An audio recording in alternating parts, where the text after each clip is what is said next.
Hey y'all, it's Kelly with The Woman Condemned, where we talk about women on death row and those serving life. Today we're talking about Whitney Gray, who is here in Tennessee, in Nashville. And her boyfriend, Brandon Griswold, are responsible for the Howe Garden murders of 2015 in East Nashville. East Nashville is a great part of the city. There's so many great places to eat there. And it's really kind of cool because, well, I mean, it's not cool, but in like 1916, 17, there was a big fire and it burnt down a lot of the town, like 800 buildings.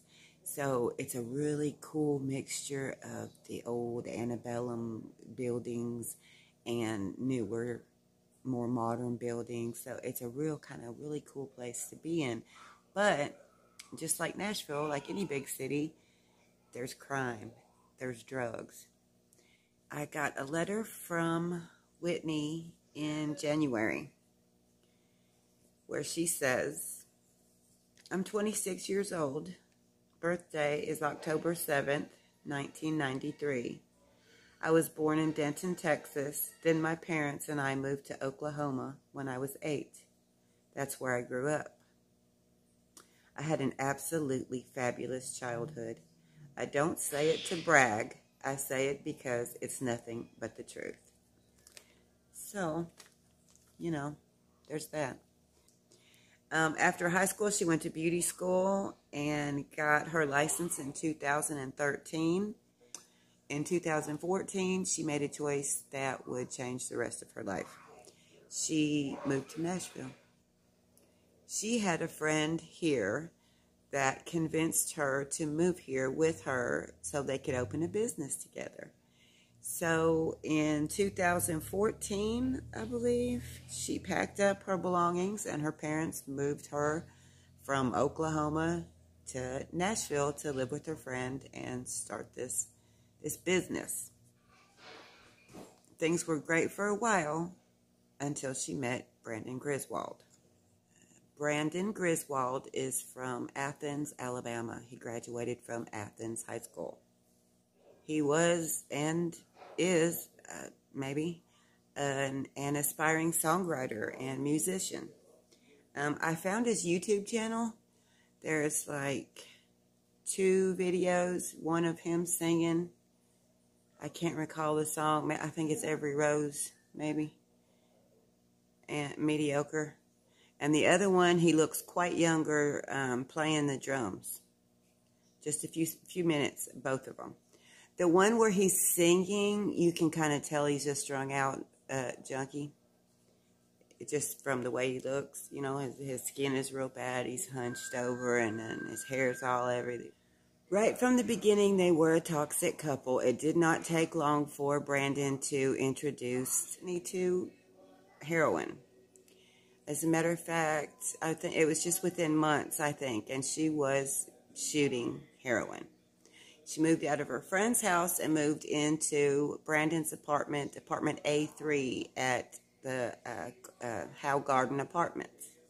They were living the party life 24/7, although Whitney managed to keep her job and worked pretty steady the whole time. But they needed money for partying. They needed more drugs for partying. And then all of a sudden, the little Midwestern girl from Oklahoma was a junkie in Music City. They moved in longtime couple Preston Claybrook and Alexandria Grubbs. They had a child that was not in the apartment with them. They were also heroin addicts and dealers. They moved in and the foursome partied together. Preston and Alexandria had been living there off and on roughly 4 or 5 months when Whitney and Brandon had racked up quite a bill for heroin, somewhere around $650, $700. They didn't know how they were going to pay for it. Things started getting rough. Tensions were rising. Fights were happening. Arguments were ensuing. Threats were getting thrown around. So in September of 2015, although the lease was in Brandon Griswold's name, and it seems like they could have worked something out where Preston and Alexandria could just live there for free in exchange for working off their heroin debt, but for whatever reason, and of course, you know, heroin users are not great critical thinkers, but Whitney and Brandon on September 21st decided to kill Preston and Alexandria. They waited till around 10 o'clock in the morning. They went inside the couple's bedroom as they slept. According to her, she had a hammer and he had a music stand. And according to her, they stood over the couple and looked at each other in silence for a moment. He nodded at her, and they attacked Preston and Alexandria as they slept. Autopsies later showed that Alexandria had more than a dozen blunt and sharp force trauma injuries to the left side of her head and her neck. Preston also had 11 or 12 blunt force trauma injuries on his left side of his face and neck, as well as several skull fractures, and both couples had their throats cut. Their faces were just demolished, and the only way that they were able to be identified was by tattoos that they had. Toxicology reports showed both of them had high quantities of heroin, crack cocaine, and alcohol and crystal meth in their systems. According to Whitney, they went into another room after they killed the couple to decompress. And she could hear them breathing, or she thought she could still hear them breathing. And she kept saying to Brandon, I hear them breathing. They're still breathing. So he went back into the room, and it is assumed then is when he cut both of their throats. They did more heroin and tried to clean up the mess. They wrapped their victims' bodies in the sheets from the bed and then the blankets from the bed. Then they shoved him in a closet in the bedroom, her on the bottom, him on the top. Then they shoved more mattress padding in on top of that. They took the bloody mattress that they killed them on and moved it into their bedroom and put towels on it and an eggshell crepe mattress, and then their sheets and bedding. And then they ordered another mattress for the victims' bedrooms because they didn't want it to look amiss. Whitney was at work 2 hours after the murder, and they slept on that blood-soaked mattress that night and for the next few nights. They went on with life. Whitney kept working, but in the meantime, Preston's mother started getting worried. She hadn't heard from him in a while. I think she had their daughter, and there was no communication made for quite some time. So she started calling, no answers. She knew they were staying there. So she went to the apartment and said she could smell death in the hallway. So she called the police.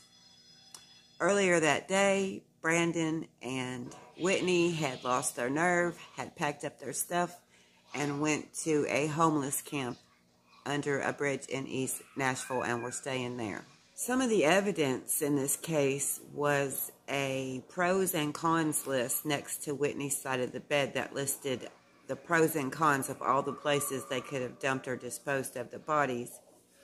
I don't know why they never tried to do that, but she did give it some thought, or they gave it some thought. Instead, they just packed up and moved to the homeless camp. Police began searching the apartment, and it took almost a whole day before they found the bodies, which is weird. If it was already smelling that bad, you know, the closet's the first place you'd think they'd look, but Maybe there's some sort of protocol or whatever, I don't know. But it didn't take long to find him at the homeless camp. And Whitney was the first to confess, and she did it rather quickly. When they were first arrested, they were charged with first-degree murder ×2, abuse of a corpse ×2, tampering with evidence, and theft over $500. Eventually they pled guilty. They were going to have 2 separate trials, but then they both agreed to the plea deal, which kept them out of trial and gave them the opportunity for parole after 51 years. Whitney cried intermittently throughout the trial, wrung her hands, and mumbled her responses. Brandon was stoic and emotionless, and when asked questions, he gave very curt yep or nope responses. Shh, shut up. In her letter, she talks about jail as saying, "My life since becoming incarcerated has changed quite drastically, in some ways for the better. I still struggled with my drug addiction on the inside, but I am extremely proud to say that on the 11th, I will be 19 months sober. I really never thought I'd be able to say that, but it feels real good. I am so proud of myself because sadly, it's just as bad in here as it is out there. But I've come to the conclusion that I no longer want to be that person. That person completely ruined my life, and I have no desire to allow her to take any more from me." They are eligible for parole in 2067. And as she closes her letter, she says, "I'm in the process of getting my commutation paperwork ready to be sent out. It's probably going to take some time, but hopefully it will be on its way in the next few months. And I've also been talking a lot about what I want to do when I get out, because I am going to get out." So that's Whitney Gray and Brandon Griswold, who committed the Howe Garden apartment murders of Preston Claybrook and Alexandria Grubbs. Thank you so much for watching this video. I know most of you are longtime readers, and I hope you're doing well and staying safe at home. And anybody who happened to come across this on YouTube, the 3 of you, I hope you enjoyed it, and I hope you come back. Don't forget to like and subscribe, and always remember, if you send me your address, I'll send you some cool true crime goodies. Hey, you guys, 2 more things. Last night, while editing this video, I figured out you could hear the horror movie playing in the background the whole time. So, while very apropos, it was entirely unintentional. I don't know if I'm supposed to take it down and make sure you can't hear the movie, or if I can just leave it up, but I'm going to leave it up. I don't want to do it all over again. Second thing is, as soon as I finished that video, I got an email from Whitney. So I thought I would add it and read it to you. Letter of 4/22/2020, or email from JPay, says, "Hi Kelly, I'm so happy to see you on my email. I'm much better at responding on here than I am with regular snail mail, LOL. There's just something so tedious about having to sit down and actually put pen to paper. Sadly, I have gotten lazy with technology, but I think we all have. I'm trying to stay busy here. They've put some different actions into effect since the coronavirus has hit. They keep telling us to social distance and all that, but it's just really hard in a prison setting. They have split up chow, and they make us stand apart at Medline, and they've split the classes in school in half. So half the classes goes from 7 to 10:30, then the other half goes from 12 to 3. Thankfully, I'm on the first shift for the next few weeks. I like getting my work done, then having the rest of the day to myself. Plus, I don't have to sit around the pod waiting for cell inspection. That's boring. They've also handed out masks that they really want us to... They've also handed out masks, and they really want us to wear them at all times, but especially when we are around staff members. They are so horrible. I feel like I can't breathe when I have it on, but they are washable, so that's a plus. I'm sure your kids are going absolutely stir-crazy with all the quarantine, but it's definitely better to be safe than sorry. I'm a little concerned about all this talk of wanting to reopen the country. I think it's totally too early, and I'm afraid the number of cases and deaths is going to dramatically skyrocket. I pray that doesn't happen, but I'm not really sure how we can avoid it if people try to get back to their lives too soon. I asked her about the friends she moved to Tennessee for and what sort of business they were going to open, but I didn't really get an answer to that other than my best friend that I moved down here for, and I ended up speaking after she had moved out, but I haven't heard from her the whole time I've been incarcerated. But that's fine. I have 2 friends on the outside that have stood by me this whole time, and they are fabulous. I've known them for my whole life, and I wouldn't trade them for the world. And I have some amazing people that I've made in here that I know will stand by me when they leave this place. God has blessed me with some great people in my corner. I also asked her about her boyfriend, her charge partner, her ex, Brandon Griswold. Yes, I absolutely fell for the bad boy charm with my charge partner. I thought it was fun and exciting, and then I realized that I was going down a bad path, but I honestly felt like it was too late to turn around. Then I came to this point where I knew I was bad off. We both were, and I knew that I was doing wrong, but I was too ashamed to reach out to anyone, and at the end of the day, nobody wants to deal with a drug addict. It's a huge commitment to try to help someone to give up that life.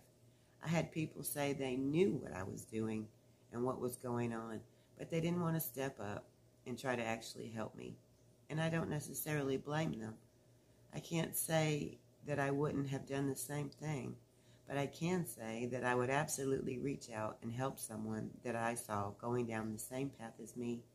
I hit rock bottom and had to claw my way out, but I don't want someone else to have to walk that path by themselves. I want to give people the help that I didn't get. I have every intention of getting my degree so I can become a counselor. Everything happens for a reason, so God obviously has some great plans for me. So that's the majority of the email that she sent me yesterday.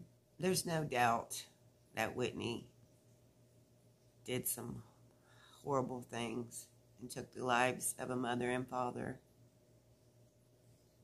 But she is making the most of what life she has now and trying to give back in some way to make up for the disaster that she caused in so many lives.